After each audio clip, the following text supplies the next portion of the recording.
pelas circunstâncias mesmo, a torcida está com o pé atrás em relação à seleção brasileira. Eu não estou dizendo que isso seja justo, mas é porque a gente teve uma estreia muito boa, então criou-se uma grande expectativa. Aí no segundo jogo, o Brasil já não foi bem. Venceu, mas não foi bem. E no terceiro jogo foi muito mal com a seleção reserva.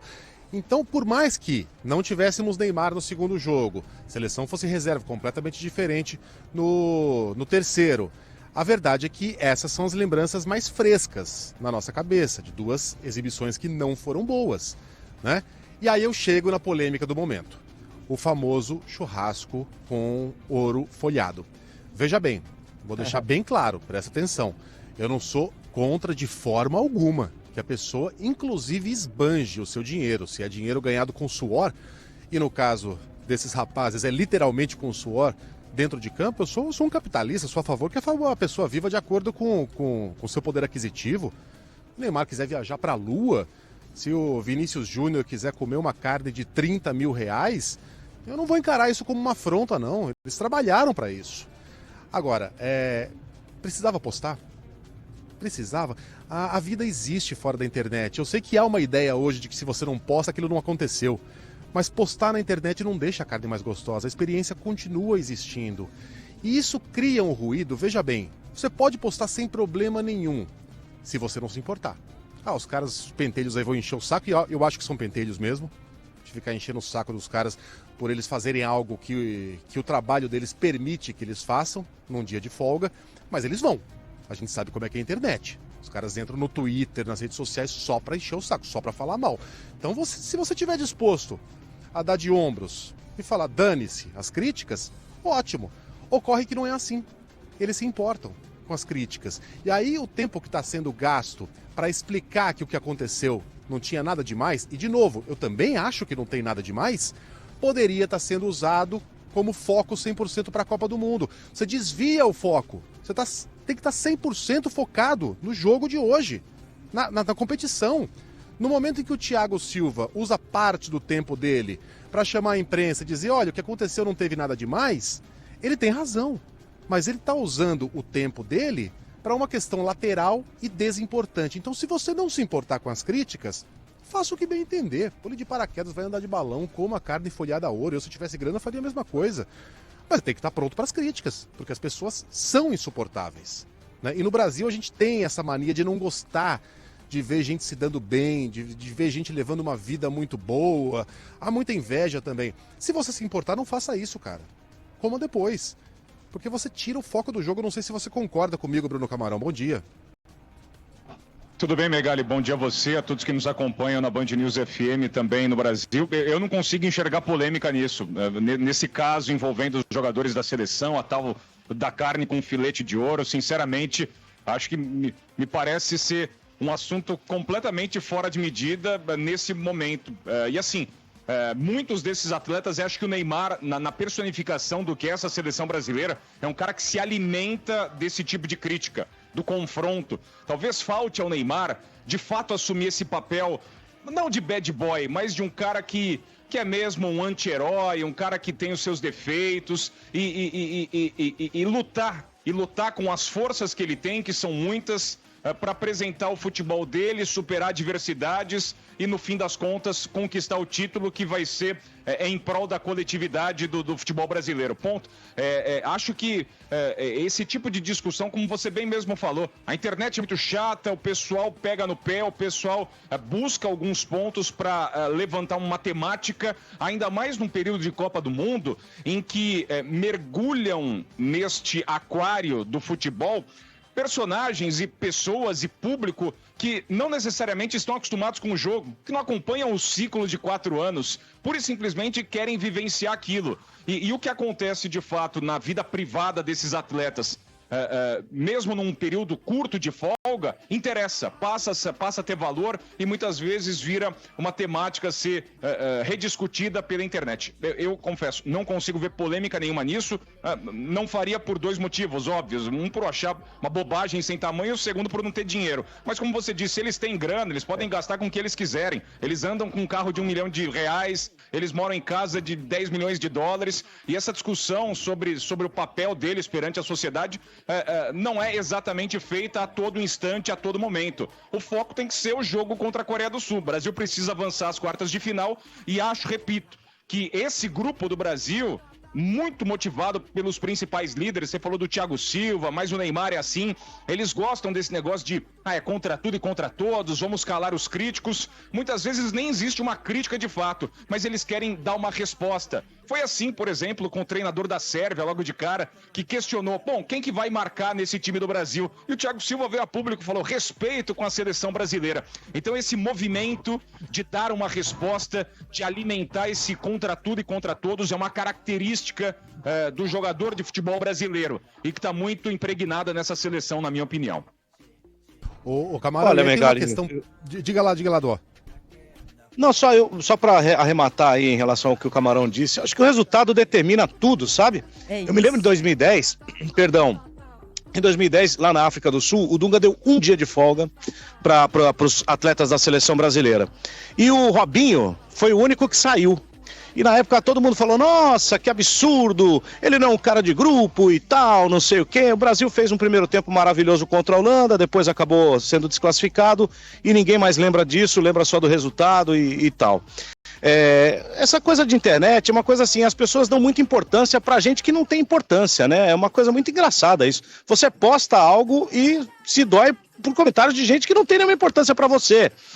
Na coletiva da seleção brasileira, um cara, um influenciador, tal, teceu um monte de críticas pra imprensa, um monte de gente se doeu. É dar importância a quem não tem importância. Nós, jornalistas, Marcelo Duarte, não tem importância nenhuma aqui. O microfone da Band News FM é que tem. E a mesma coisa esses caras que têm que entender que eles são importantes como atores dentro de um círculo, de um contexto que se chama Seleção Brasileira de Futebol, que é muito maior do que eles. Então é o seguinte, se a gente passar por 4-0, se o Fábio França acertar o palpite logo mais, amanhã as pessoas sabem o que vão dizer? Que eles ganharam porque tinha ouro na corrente sanguínea deles. É assim que funciona. É exatamente o que escreveu agora há pouquinho o Ivan, nosso ouvinte. E é exatamente isso. Ele fala, gente, se perder a Copa, o assunto da picanha de ouro vai dar o que falar. E é isso mesmo, né? Agora, se ganhar, talvez nem lembrem, né? Ou vai falar que é por causa, ou nem lembrem, né? O pessoal do Choque de Cultura diz que redenção de jogador é gol. Não é isso, não? Lembra do voo da Muamba em 94? Os caras foram campeões do mundo. Foi em 94. Aí, lá nos Estados Unidos, aquele dólar barato, pouco imposto. Cara, os caras compraram geladeira. Eles compraram televisão de 50 polegadas. A televisão na época não era fininha, era tubo.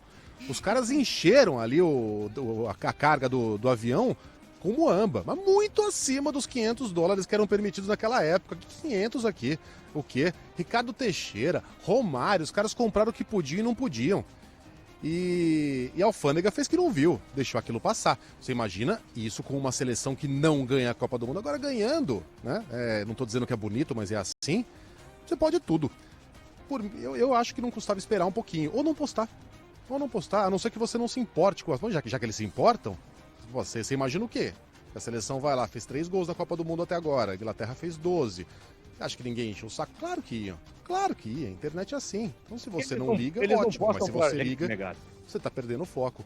Acho que a gente tá todo mundo de acordo aqui. Agora, o Camarão, diferente, eu acho, é a situação do Cristiano Ronaldo. Portugal tá concentrado pro jogo de amanhã contra a Suíça, né? 4 horas da tarde.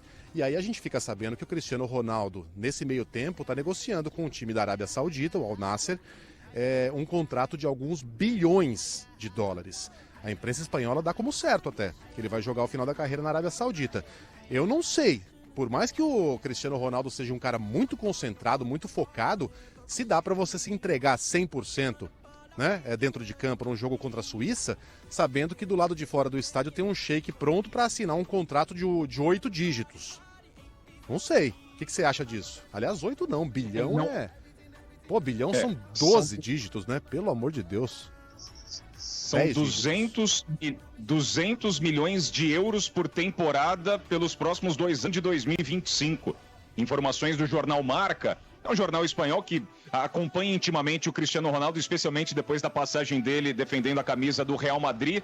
E esse acordo, ele está integrado ao salário, aos vencimentos do Cristiano Ronaldo e também acordos de publicidade. O Al Nassr é um dos clubes mais populares da Arábia Saudita, um país que disputou essa Copa do Mundo no grupo da Argentina, chocou o mundo, né, com aquela vitória logo de cara diante de Messi e companhia, acabou dando adeus à competição ainda na fase de grupos, e o Cristiano Ronaldo acertou, segundo o jornal Marca, com este clube para este último momento, né, para este last dance da carreira dele, um jogador impressionante, eleito várias vezes o melhor jogador do planeta, e a impressão, segundo o próprio Marca, é de que o Cristiano Ronaldo abandonou o quesito esportivo, o alto desempenho, entende que não vai ter mais oportunidades de jogar nas principais ligas da Europa e preferiu acertar esse contrato com essa equipe saudita.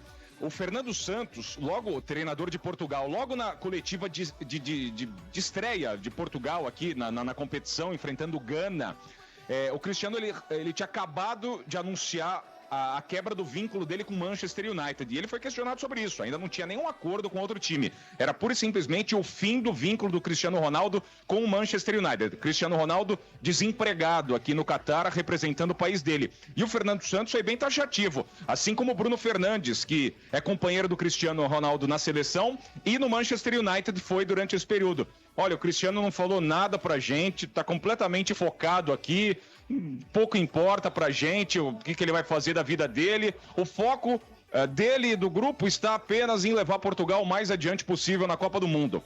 Publicamente, essa é a palavra deles.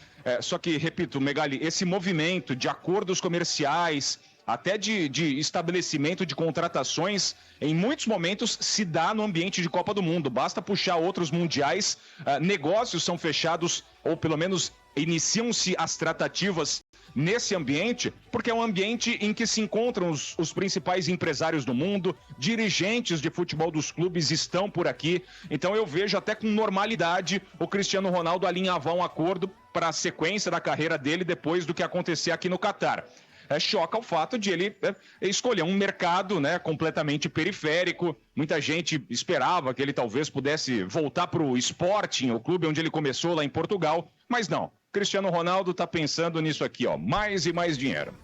Mas pra quê, né? Eu fico pensando, sei lá, eu também não tenho a cabeça desses caras, mas jogar 2 anos na Arábia Saudita vai mudar em quê a qualidade de vida do Cristiano Ronaldo? O que ele quer comprar hoje que ele não consegue com o salário que ele ganha? Nada, não vai mudar nada. Talvez a diferença é que, ao invés de garantir um futuro de bilionário para as próximas 3 gerações, ele vai garantir para as próximas 5.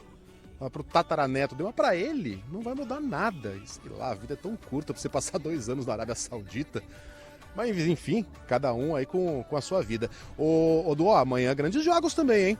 Espanha e Marrocos, Portugal e Suíça, nessa ordem.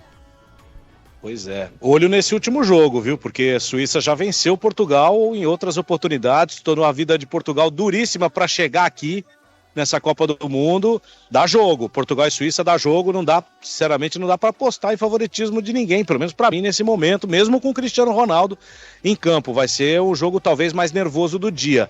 Espanha e Marrocos. Espanha tem uma derrota dura contra o Japão na última rodada e tal, mas Marrocos tem um time vamos dizer assim, daquele esquadrão médio para baixo, né, das seleções aqui que estão na Copa do Mundo. É um time que tem uma certa organização que pode trazer algum problema, mas eu acho que a Espanha deve passar até com certa tranquilidade. Agora Portugal e Suíça, o bicho vai pegar.